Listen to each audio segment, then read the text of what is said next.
Wreck diving.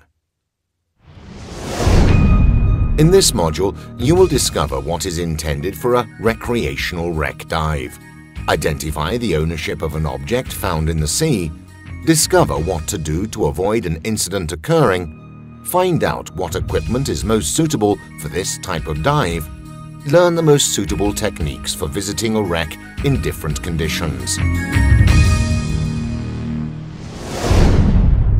Divers and wrecks.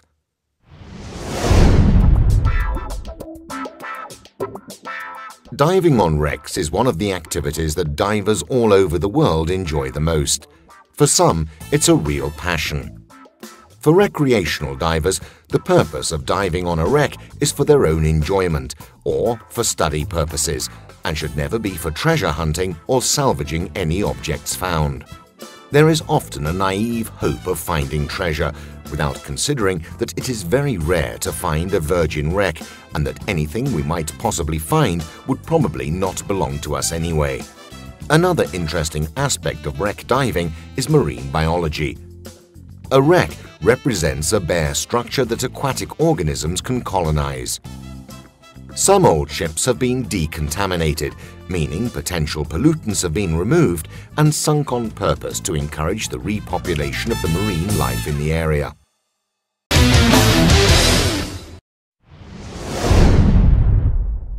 Removing objects.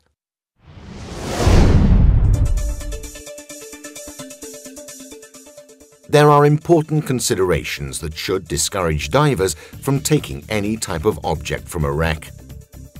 The first is, in doing so, you put your own safety in danger due to the task you are actually doing and the risk of not realizing that you are exceeding a limit. What is more, it is necessary to have specific training in search and salvage techniques. The second consideration is of an ethical nature. By removing something, we prevent forever other divers being able to observe it in the place where it was found. The third consideration is of a legal nature. The topic is dealt with in the most important international codes. In some countries, whoever finds something in the sea becomes the owner. In others, this is not so. You must make extensive inquiries beforehand to ensure that any salvage operation is not considered illegal by the authorities. It is worth remembering that as well as the original owner, for example the owner of the ship, others may also have a claim to the ownership of the object, such as insurance companies, salvage firms and the like. By international convention, military wrecks remain the property of the country whose flag they were flying. Then there are the local regulations, which may also be valid even if they are in contrast to the national laws. Finally, the laws regarding artistic, historical and cultural objects may strictly protect the integrity of a wreck of historical importance.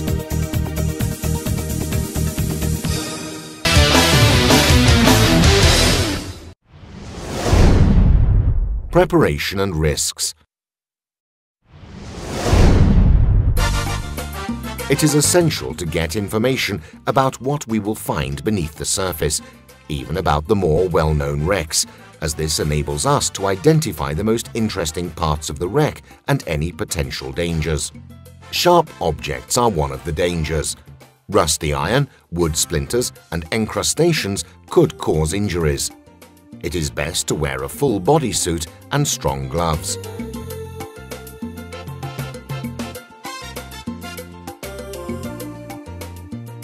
Another typical danger of wreck diving is that of becoming caught on one of the many sharp protrusions or entangled in the nets that often cover a wreck. This is why it is important to have suitable equipment.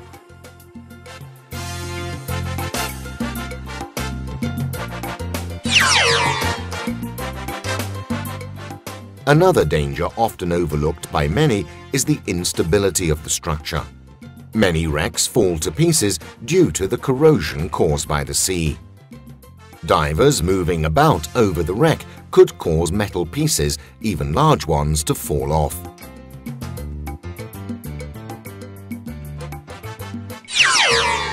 Other risks could derive from the marine life. Wrecks are large structures that provide refuge for numerous creatures, some of which could bite or sting if touched by accident. Be careful where you put your hands, feet and knees. The greatest risks are caused by penetration inside a wreck. You can consider looking inside a wreck only if the dive conditions are excellent, if the area is large and well lit, and if you have already attended the wreck diving speciality course. Many divers have had accidents inside wrecks. Penetrating a wreck as a diving activity is dangerous and second only to cave diving. So wait until you have sufficient training and experience. The greatest risks inside a wreck are loss of orientation, lack of a direct access to the surface, narrow passages, objects or part of the structure falling as divers pass by, sudden clouding of the water.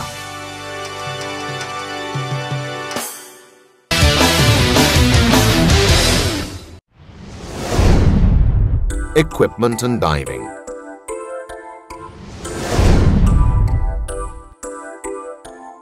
The specific equipment for wreck diving includes a powerful dive light, an underwater slate with a soft pencil and eraser, and a compass.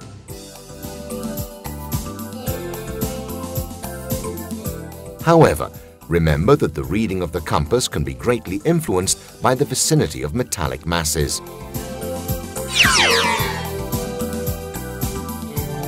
On the PSS Wreck Diving Speciality course, you will learn how to use specific equipment, such as an emergency regulator hose that is at least 2 meters, 60 to 80 inches long, and other useful items. In case you get entangled in line or cables on a wreck, you should carry some different cutting tools, for instance, a sharp knife and a line cutter. Shears are good for cutting electrical cables.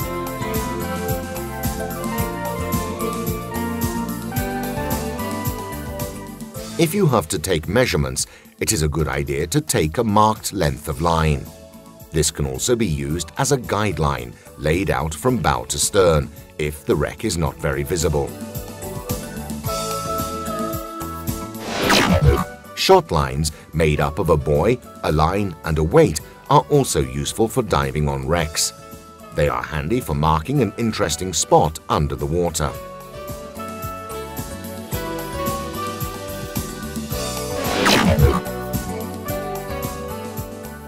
If the wreck is well known, during the briefing before the dive, the route, the openings and the conspicuous features of the wreck will be pointed out. Take notes on your dive slate. These will come in useful on the dive. The wreck dive for the advanced course will be made only on the external part of a wreck. You must learn to assess the possible dangers, identify the most interesting points, and draw a map of the wreck. Descend to the bottom, usually by following a fixed shot line, taking great care to control your buoyancy.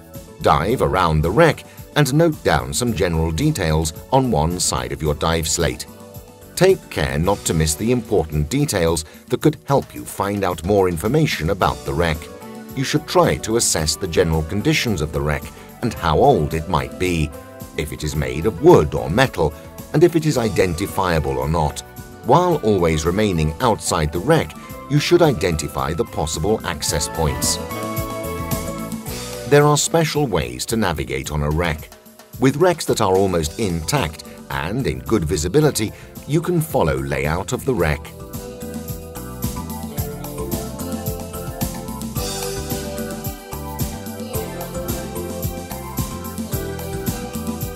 With wrecks that have been broken up by the sea or in poor visibility, you have to use the conspicuous points, making a note of them on your dive slate as you go along.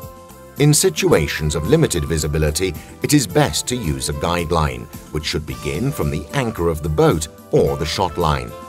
While exploring the wreck, you must make a note of which way the wreck is lying, or the main parts of the ship if it is broken up, and you should keep account of your fin cycles so you can estimate its size. Using your notes, the instructor will ask you to sketch a map of the dive site. Happy diving!